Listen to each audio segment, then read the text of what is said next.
Hey, everybody, welcome back to Pace.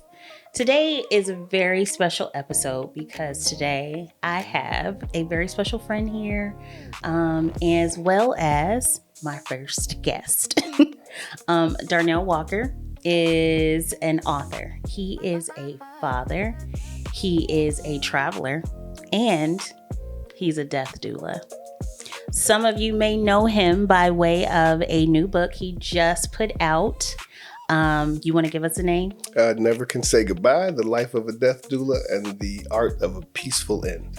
It is a beautiful book. I am not going to ramble because today is about talking to you all about a little bit about death, a little bit about life, and a lot about pace. So, Darnell, thank you so much for being here. Thanks for having me. I want to jump right in and just ask you to tell the audience about who you really are. Ooh, okay. No, it's always a hard question.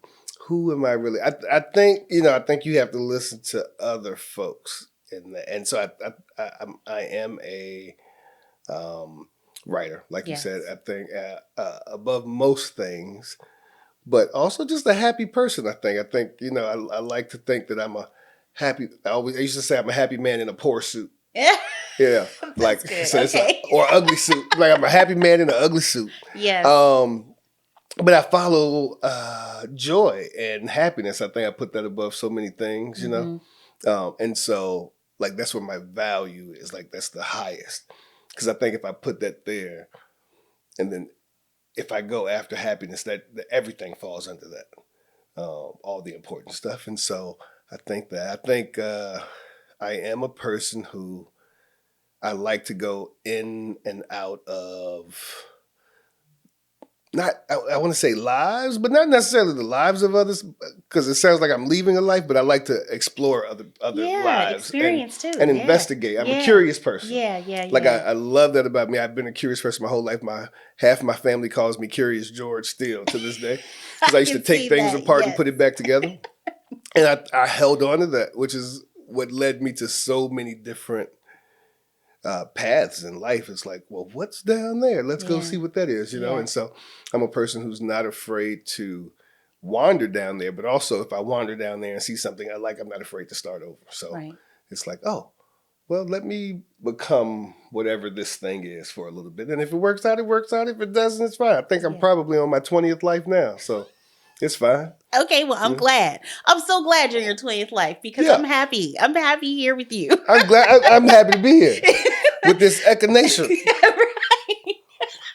So listen, I know you have had several lives, as you have said, you've several lives, but I want to know about your life as a writer. What brought you to decide you wanted to write? I did hear you say that you're curious. I did hear you say that you like to investigate. You love people. I do know that for a fact. But what made you decide to write these stories that you have written? Yeah, no.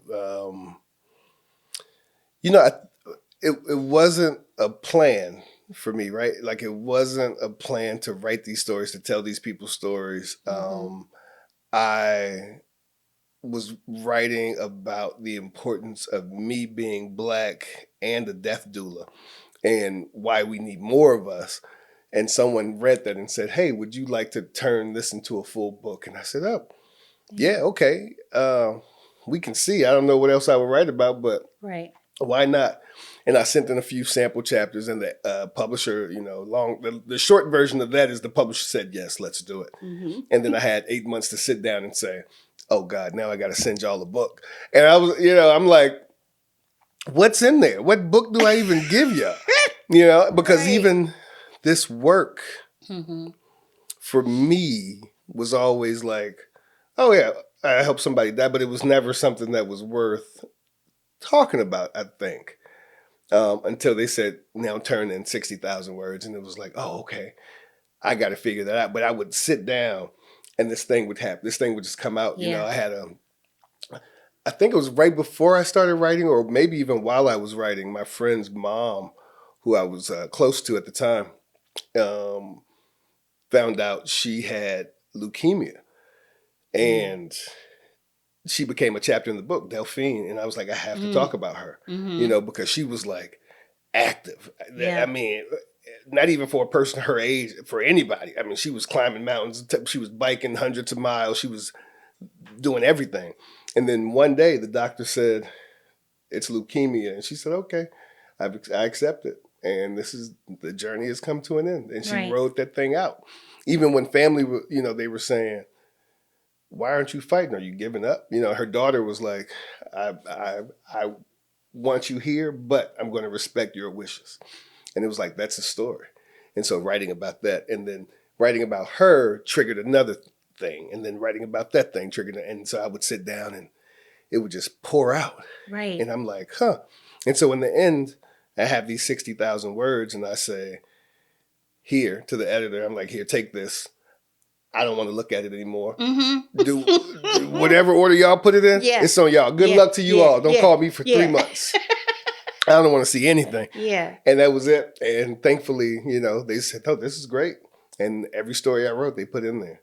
But it was hard because as I was editing and going through that process, more stories were happening that I said, oh, this needs to be in there too.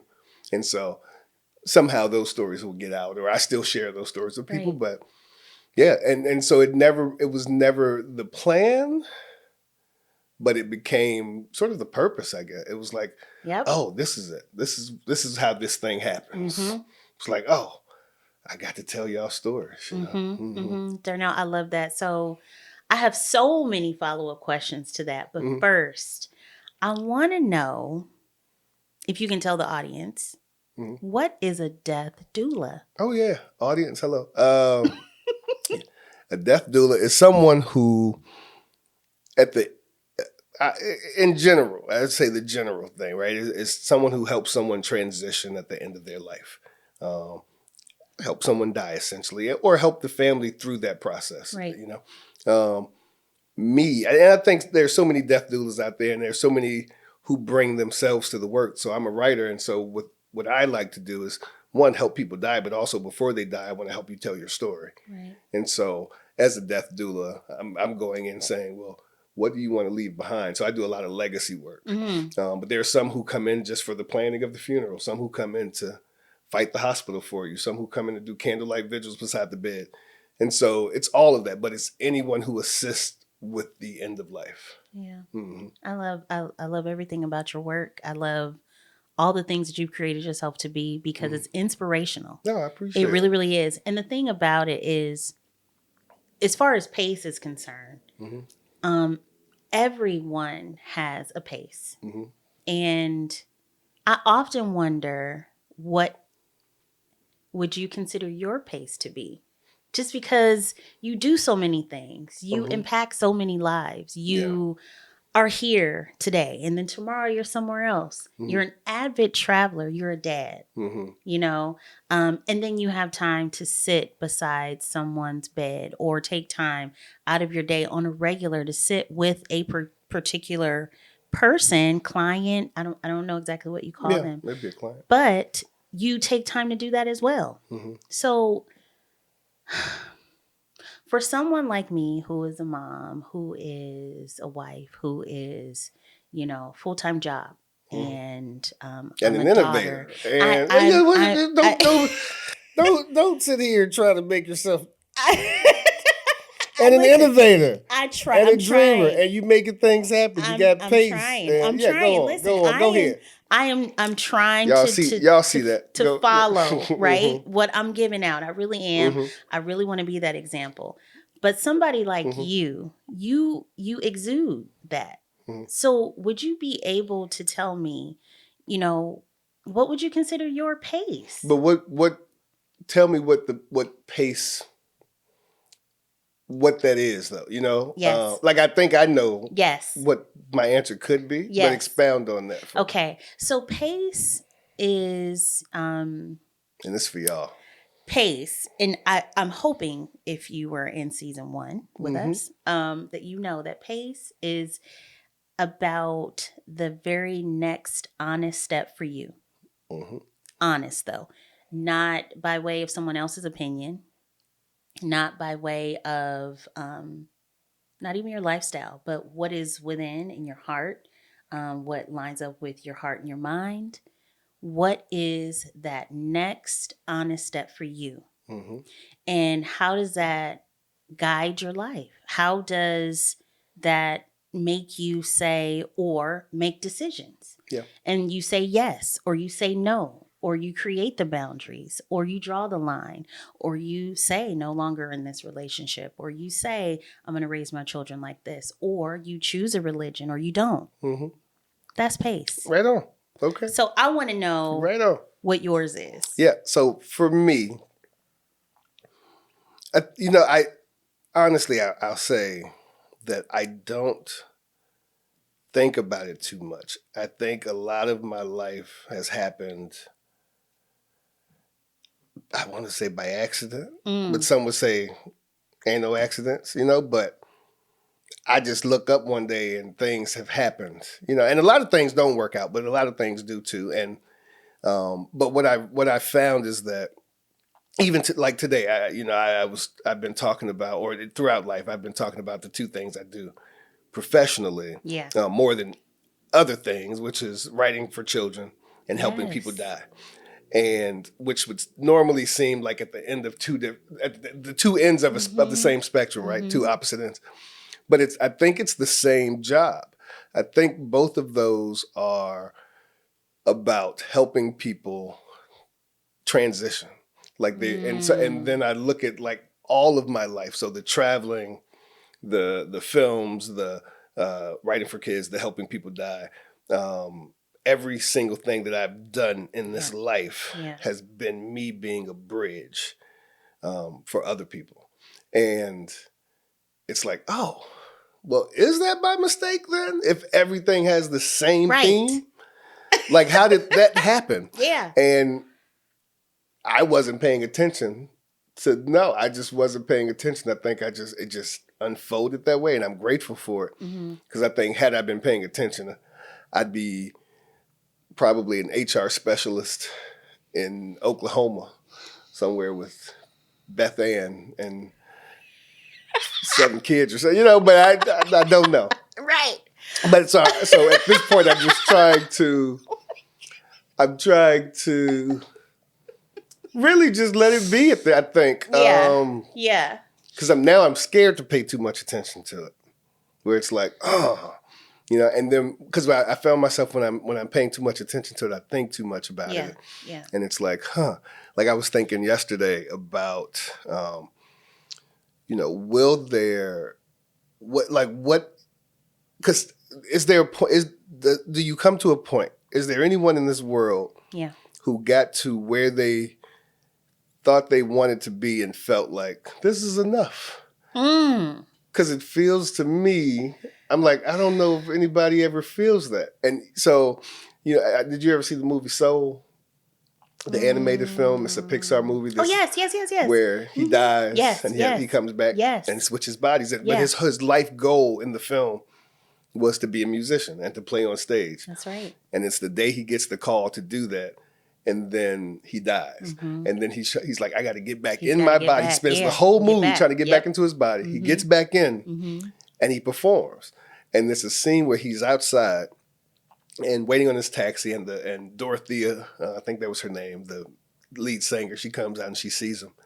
And she said, you all right? And he's like, yeah, I've wanted this my whole life. I just thought it would feel different. And I'm like, that's what I feel all the time. Like I always wanted to write a book. I always wanted to write TV. I always wanted to do these things, and then I do them. And it feels good, but then it's like, no, that's not it though. What else is it? Was that it? Was that it? Like I should feel different, but I don't. And so it's like I wonder if anyone's gotten there. Yeah. And I don't know if that's but then I look at some folks and I'm like, you look content. Right. Like you made it. Like you look like you made it to you made it. Not goal. The ones who I think, man, not because you got billions, but you just look happy. Right. And not because they did anything special. It just looked like you figured it out. Yeah. Like Rick Rubin, the producer, I see him and I'm like, I think this, like he looks like he's figured life out. And so whatever that is, I want to figure that's what I want. Well, Darnell, okay, so I know because of our friendship that when you were 22, Mm-hmm. you were told some things. Mm-hmm. 2004, Mm-hmm. you got some unexpected news. Mm-hmm. Can you share with the audience what that was? Mm-hmm. Yeah, I got two pieces of unexpected news. I was going to be a father. One, Yes. top of the year. Um, and then so that was happening. And me and my son's mom, we had moved to Woodbridge area. We wanted to be in DC, making this life work while this kid's on the way, or trying to make this life work Yeah. while this kid's on the way. And I remember he was born in November, but let's say September, end of September. I remember being at a party, and we were in there partying, and some gunshots rang out, and we run out. And I make it to the curb, and I'm like, oh, I'm out of breath. And this is one of those movie moments where I'm like, y'all, just go on without me. My friends are like, no, we all go together, Right. 22 years old and stupid. And so I'm like, why am I out of breath? I must be out of shape, right? And so this is September, and we get into October. I can't walk from this end of the couch to the other end of the couch without being like, Winded. what's happening? Goodness. And Wow. after about a month, maybe a little over a month, I woke up one morning and couldn't walk. And it was really painful. And my son's mom says, you need to go to the hospital, right? And I'm like, I just pulled a muscle. Right. It's fine. If it's bad tomorrow, I'll go in. And I woke up the next day and just couldn't even step down off the bed. And I go in and I tell the doctor, I'm like, yeah, I pulled a muscle. Think I'm just out of shape, And he's like, all right, well, let's run some tests. And he comes back and he's like, when did these symptoms start? And I said, back in September. He's like, you should have been dead a month ago. He's like, there's no reason you should be alive. And I'm like, oh, well, what happened? He's like, you have 16 clots that start in your ankle and go into your lungs. And he's like, most people have died from less. Mm-hmm. And I'm like, okay, well, I'm still here. So what do we need to do? And I was in the hospital for 8 days. I remember getting out. And when I went to sleep that night. And while I was in the hospital, I couldn't move my legs. I had to keep my legs straight the entire time. So when I get out and I'm sleeping, you sleep in like a fetal position, your legs curled up a little bit. And I woke up and I couldn't straighten my leg out. And it was stuck for a month. And there was this huge clot behind my knee. Oh, and the doctor's like, you just have to, at some point, you just got to get someone to pull it down and straight. But I've never been in pain that bad. And so now I'm dealing with this condition that one could kill me at any moment. A clot could go to my brains, my lungs, or my heart at any moment and take me out. Two, I can't walk. Three, my son's on the way in a month. Mm-hmm. And I'm like, oh, what are we gonna do? And so literally the day my son's mom went into labor was the day I just got my legs straightened out. So both of us are being pushed in the hospital in wheelchairs.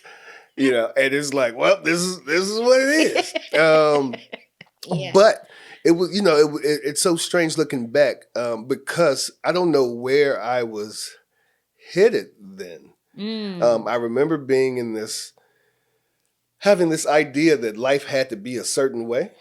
You got a kid on the way. Mm-hmm. All the things that come with that. It's like, oh, well, I can't do the things that I want to do. I got to take care of this thing. And then he comes and I'm like, I don't know why I'm alive, but whatever reason. And it wasn't right away that I said, oh, I need to live more. Because I was still broke and living in an apartment I could barely afford. Yeah. Having a kid kids are expensive. Yeah. And so all of that. So it was like, what life can I have? And so still like knowing that I could die at any moment, but having to choose a life that did not make sense to me. And I did it for a while, but once I'd been in the hospital. I'd been hospitalized a few times from this. Yeah. And it wasn't even this condition necessarily that pushed me further into it, but this is what started it. It was like, oh, you can die at any moment. Two, I was always a risk taker and a curious person. And so Craigslist was big. They had a friend section on there. And I put an ad in 3 different cities in the U.S. And I said, hey, I would love to make a friend in any of these cities. Just invite me over. Yeah. And this old dude hit me up and was like, I'll buy your ticket. You come and you can stay with me for a week in Tucson, Arizona. Looking back, I see how crazy this is. But at the time, I said, you know what? I'm going to Tucson. And I stayed with this guy for a week. Slept on the couch. We watched TV. He barbecued some steak. I hadn't eaten steak in 17 years. I'm like, I got to eat the steak. He's been marinating it for, he's like, I've been marinating the steak for a week, waiting for you to come. And I was like, I can't tell this man how to eat steak. I got to eat this man's steak. So I eat the steak. But while I'm there, I'm like, I can't go back. I was working as a sex educator at this research center. And I just thought, I can't go back to that. That's not the life that I want. And I got back to Virginia, packed a bag, hopped on a flight. Not right away. It took about a couple of weeks.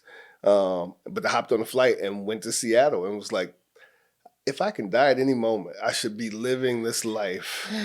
Yeah. And this just proved, like, it was like that. So it was that the diagnosis and me taking a risk that didn't kill me. Mm. You know, when we've been taught that especially Black folks, we've been taught that at any moment you can end up in a ditch, you know? And so, like, I was like, oh, this didn't kill me, but something could. Mm-hmm. I should be doing something with this life. And I don't know what that thing is, but until I should go and figure it out. So, yeah, so it 2004 kind of kicked off this life for me that I'm currently living. Darnell, that's beautiful. Yeah. It's beautiful. And I will tell the audience too, like Darnell's a big reason why I was able to solo travel just by myself before I got married, all that.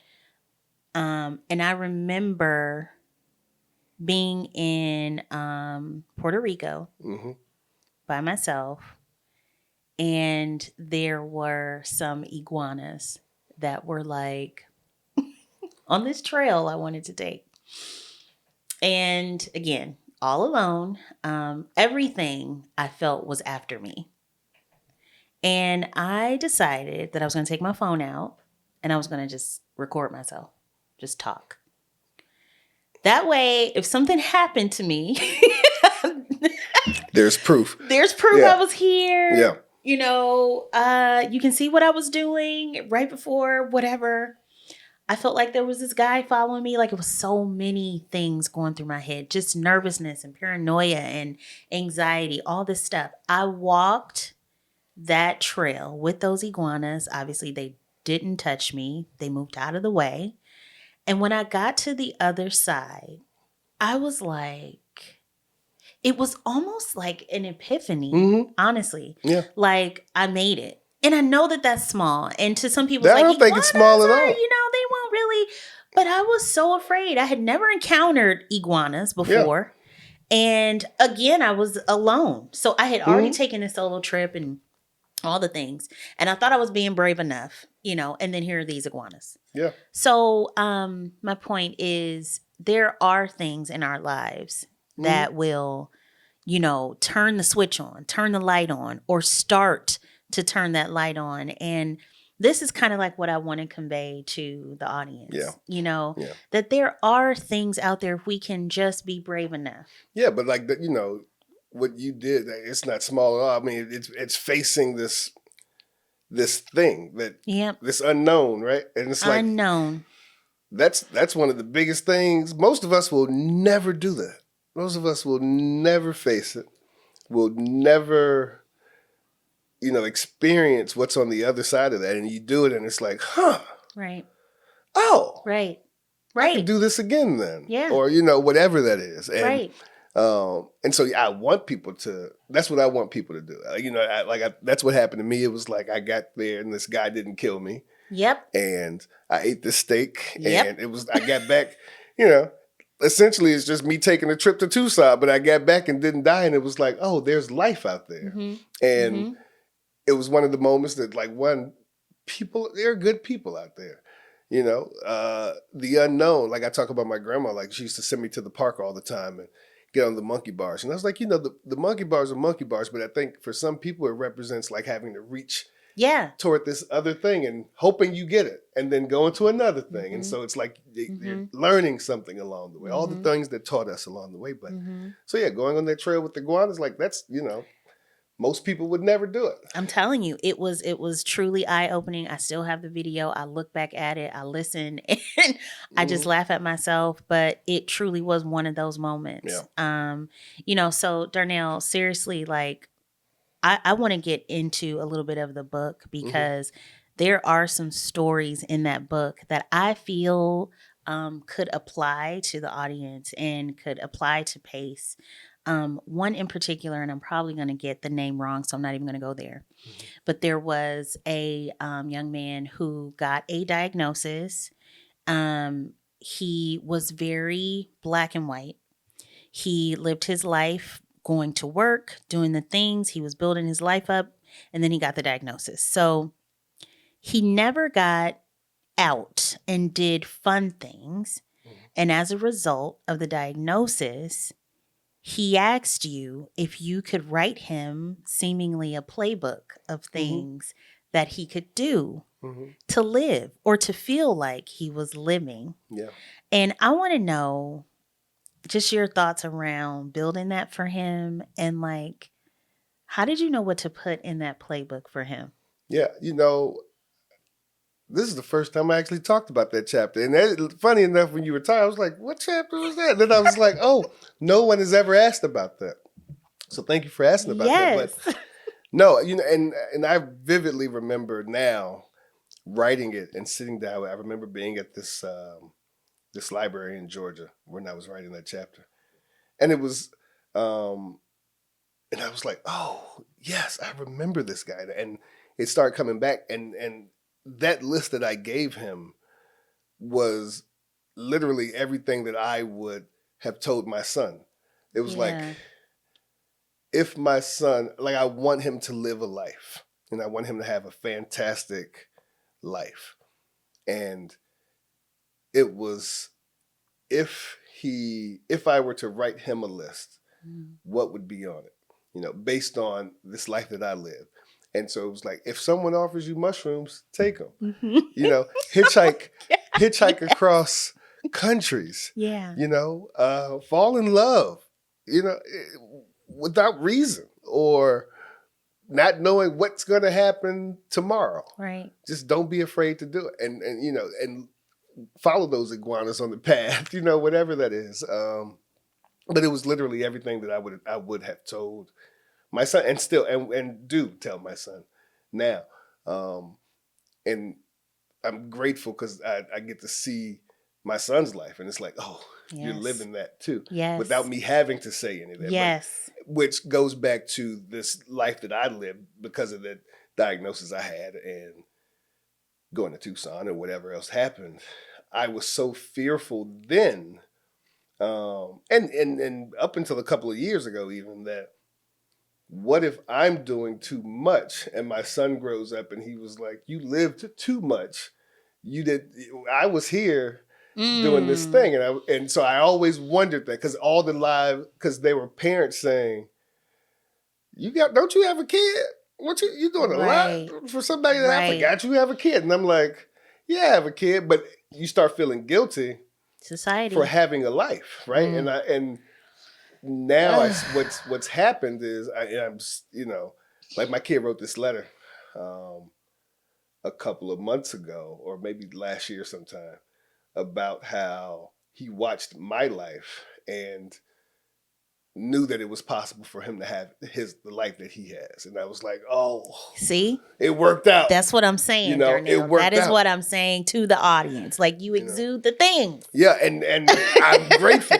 Because it could go another way. It didn't. And I'm so grateful for that. I am because it was always in the back of my mind. Like, what if my kid gets older and said, well, you were always in the world, and I did so much, like I was there, but definitely not as there as the parents who are always there. Of course. You know what I mean? And so it was like, so that eats at you when the rest of the world is saying it should eat at you. Yes. And it's like, yeah, then now I'm looking back like, no, I'm glad I did it the way I did it. And see, because now I have a kid who's that doing is it the pace. way he wants to do it. That's pace. Yeah. You know, and I mean that with my whole heart.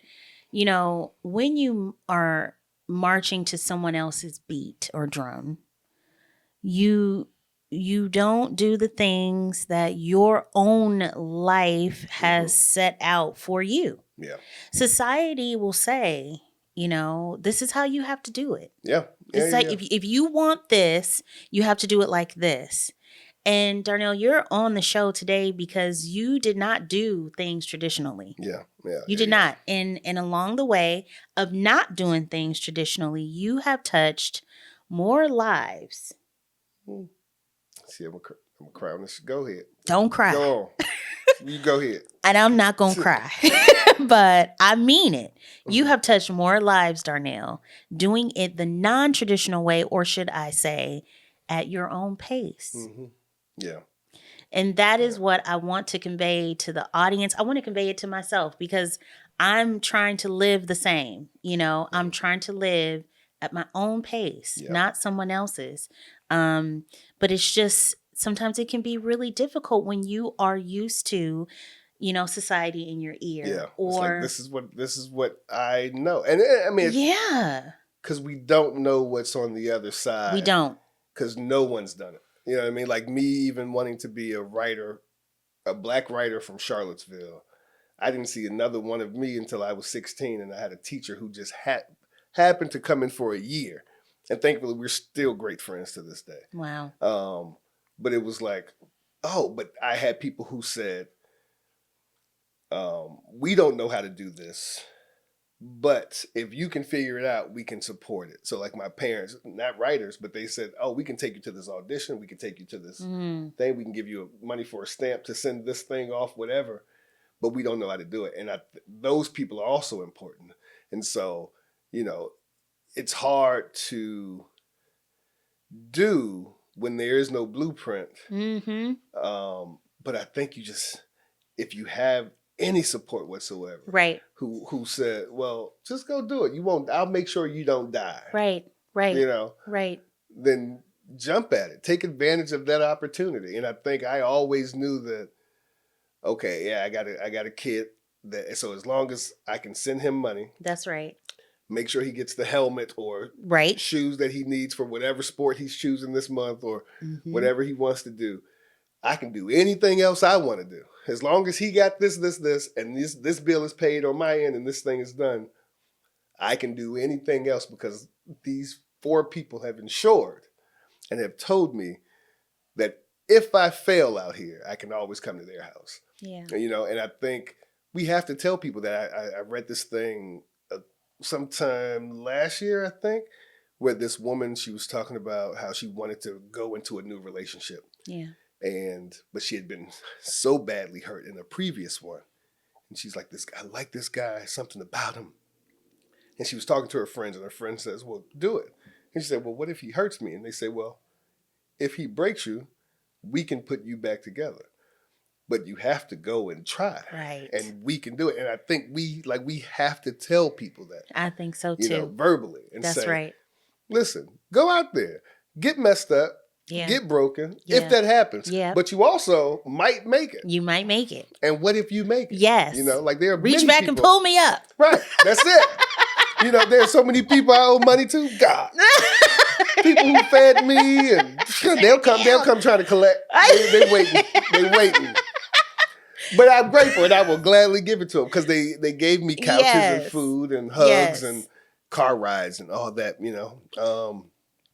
But we have to tell people that, or ask people. Some people don't know how to tell you, and so if you feel like you have these friends who might support you, ask them, "Will you support me if I go do this thing?" Yeah, you know, because some people won't. Some people are like, "No, I'm not doing that." Yeah, I mean, I do feel like another big part of pace is being brave. You know, you have to be brave, but you know, like you're saying, support is also important. You know, when you have support, there's a little bit of extra like confidence and oomph that comes all of a sudden because you're like, okay, since I have this support or these people behind me, I don't have to worry about A, B, C, and D Yeah. because, And and I was like gonna, bungee jumping. yeah, it's like bungee jumping Mhm. now. I would never do that, but I know that you have. Yeah, absolutely. But it's like, it's that. It's like, all right, I'm gonna jump.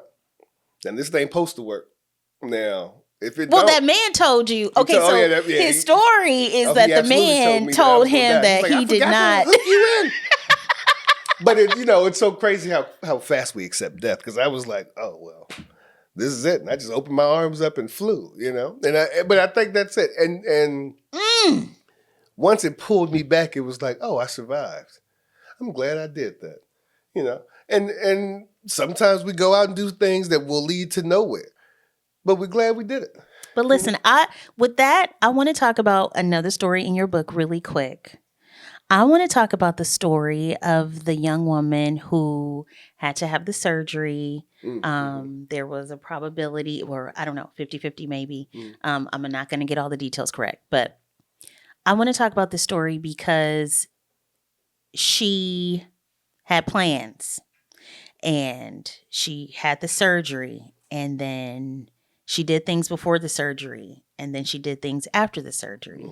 And I want you to share that with the audience because I think it will hit home in terms of how we make decisions and then we find it so easy to go back to maybe a previous decision. Yeah. And I want you to share that story. No, absolutely. I had a client who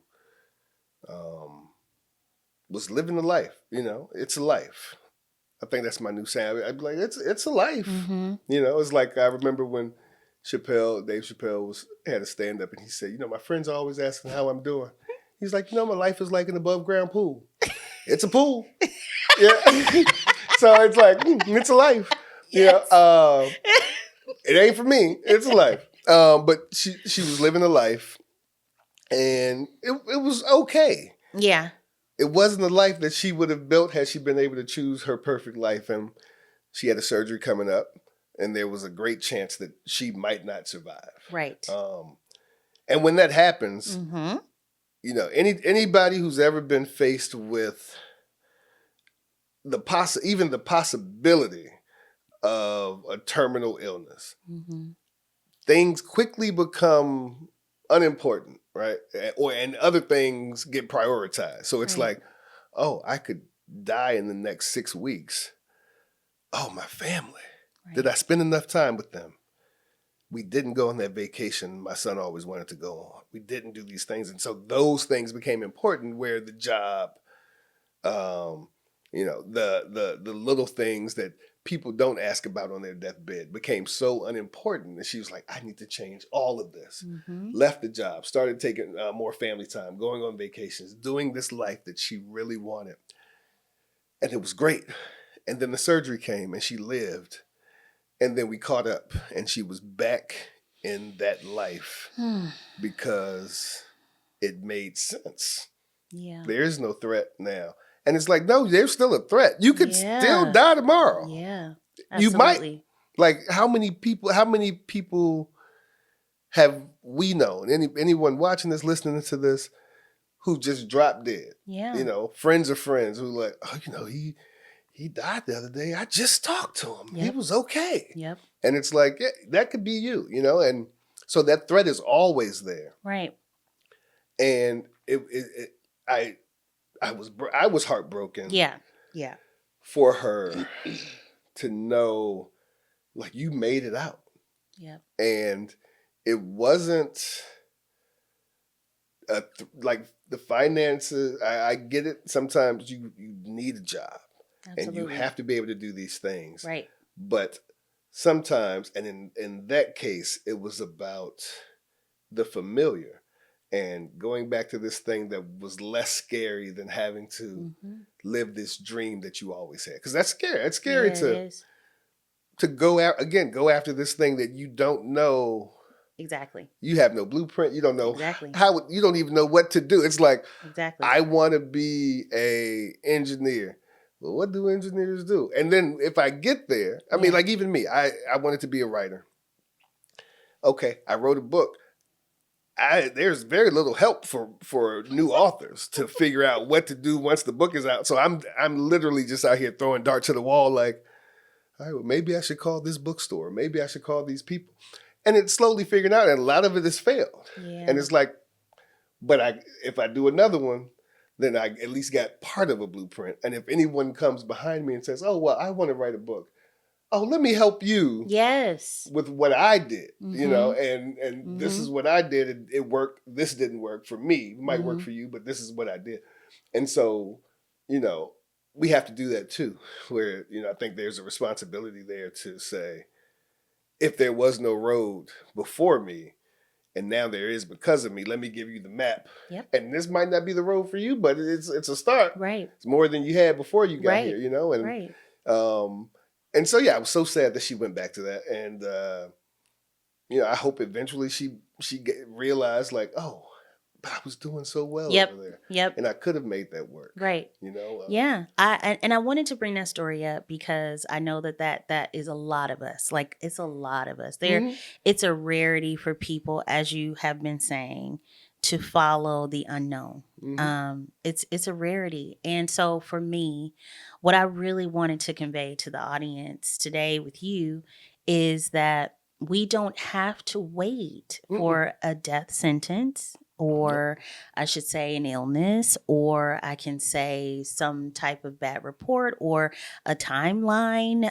We don't have to wait for that. Or even waiting for the perfect condition. Or the perfect There are people condition. who are like, right. I'm going to do it. But, you know, once everything clears up and everything gets settled, and it's like, that's never going to happen. There's no perfect condition, and you're holding off on that. You're holding off. And just like you said, you know, we rarely meet people who have arrived or said, okay, this is enough.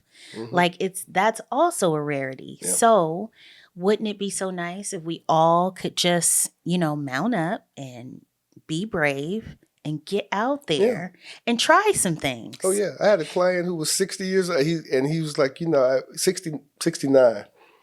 And he said, you know, you came into my life and told me that I spent the last 60 years getting ready.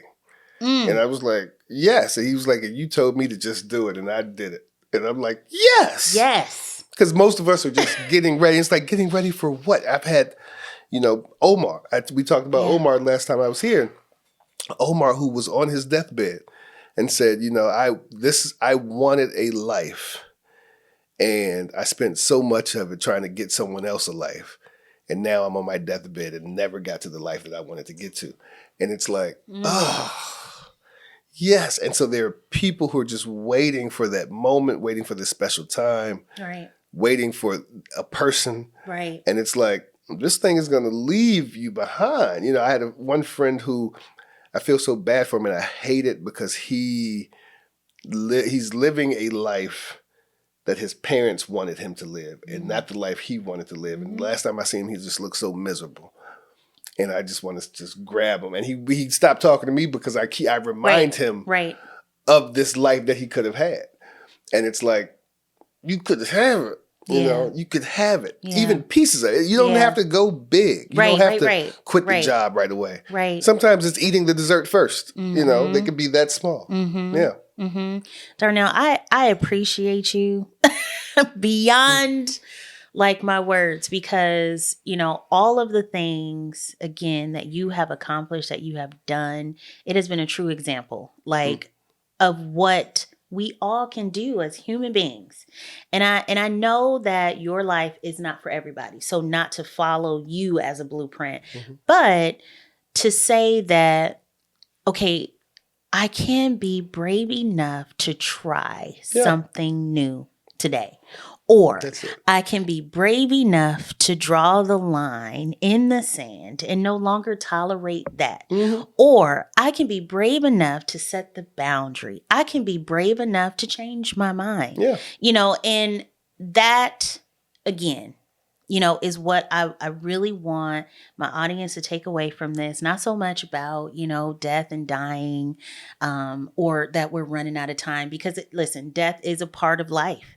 It truly, truly is. Like, there is birth, and then at the other end, Yeah, there is but death. it's a lot of life in and between. there's so much in between. If we're lucky, but usually, if you're listening to this, there's been a lot of life in between. Yes, absolutely. So, Darnell, just in closing, is there anything that you would like to share with the audience, or anything? Just hearing you talk, absolutely. Yes, for them to take away. No, Sorry please don't. No, go ahead. Like listening to you, it is so much about life. Like all of this work, I think all of the things we're doing. And there is like this exercise I love to do called the joy, the drift, and the return, right? And what I tell people is like to imagine and write this down. Like write down, or just imagine if you're listening to this or watching this. But when was the last time you felt fully alive and fully yourself? What were you doing? Who were you with? What was happening? When was it? When was the last time you felt fully alive? Write it down. Couple sentences, whatever, and then think about that and what have you drifted away from? Like what versions of yourself or what pieces of you have you drifted from? And then once you have that down, ask yourself, like, was that drift a choice? Was it a sacrifice? Was it both? What was it? And then the last thing is the return. Like, what small step can you take this week to go back toward that, to go back toward that version of yourself? And maybe it's not a big thing. Maybe it's the version of you that just got more sleep, or that used to sing, or that used to write, or used to roll down the hill or climb trees, whatever that is. Think about that, and then think about who would support that return and what fears you have to overcome to make that return possible.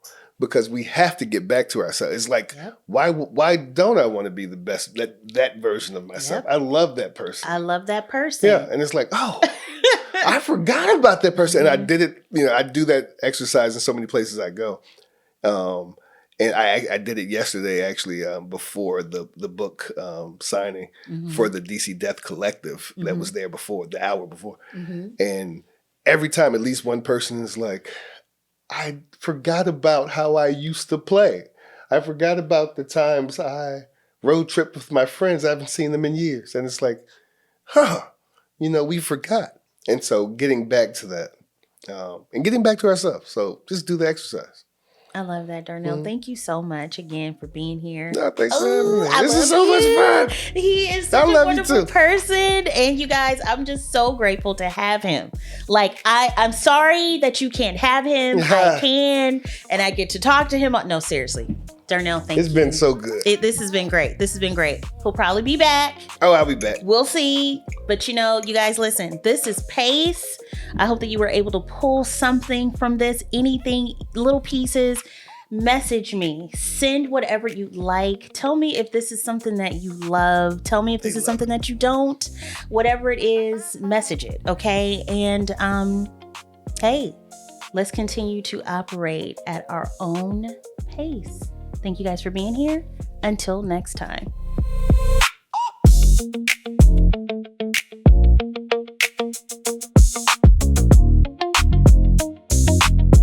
Bye.